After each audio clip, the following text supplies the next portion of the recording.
M-Site. Inamin na naghati-hati sila ni Lipcram sa premyo nung finals ng Isabuhay. At sa lahat ng laban niya, ay inamin niya rin na kay Lipcram talaga siya pinaka nahihirapan. Kumbaga parang sa kanya talaga ako pinaka na tapos finals pa. Although hindi naman siya masyadong pressure, hati kami. Walang iya kayo, hati pala kayo. Dahil kahit sino manalo sa inyo ng semis, di kayo makakagante. Pareho lang nasasapitin. Kahit yung laban Lux versus Sight, Jonas Lip, mata sa mata, ngipin sa ngipin. Pero kahit ma-adjust pa yung bracket, gagulaglag sa akin to. Mapa Jonas man o Lip, walang pustisong kasukat ng pangil ko.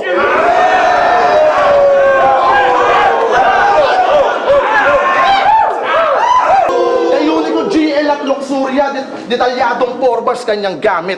Magaling ka sa construction site. Pang George Foreman aking punches. Kaya hindi yan hassle par.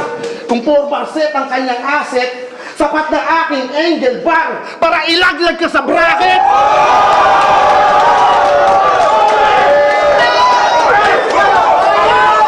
Nung laban na yan ay muntik nang matalo si M-Site.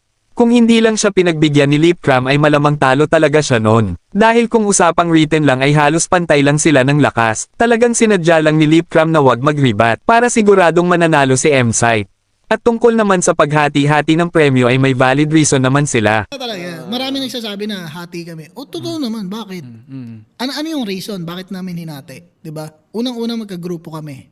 Pareho kaming pamilyado. Anong reason parang pag-awayan natin yung pera? 'Di ba? Magde-December, pandemic nun. Hatiin natin yan, di ba? Hinati natin, ang paglabanan natin yung titulo. Di ba? Pero may competition pa. anumang mangyari, uuwi tayong parehong may mapoprovide sa pamilya natin. Hindi tayo parang mag-ano dyan. Hindi tayo para pagtatalunan pa ba natin yan. Hindi hatiin na lang natin. Yung title ang paglabanan natin kasi mas importante yun. I don't know, but Lipcram won this battle rap. Mas tumatak at malaki impact ng mga lines niya sa akin. Mas nakita ko yung puso niya dito manalo. Lakas, kung nag-rebat si Lipcram sure win na. Nakakalungkot, ang lakas ni Lipcram dito, pero talagang nagpaubaya siya para kay M-Site. Kahit di nag-rebat si Lip, mas marami pa ring magandang line si Lip, lamang na lamang sa pen game. Lip sa akin to slightly, even though baka na bodybag kung nag-rebat pa. At ang nakakapagtataka pa nun, nung huling laban ni M-Site versus Zenlok ay bakit parang wala na siyang gana. Makikita mo sa performance niya na talagang mahina yung boses at yung delivery. Parang nawala na yung gigil niya sa battle rap. Sabi mo ang seryoso ay patas lang sa komedyante. Marahil ay pareho tayo ng pagtingin. Ngunit sadyang may mga palapagang gusaling to na hindi mo kayang panikin, hindi mo yan kasalanan. Ang pagtatapat natin ay bunga ng aking pagpipigil sapagkat maging seryoso o komedyante ka man ay hindi mo ko kalipil.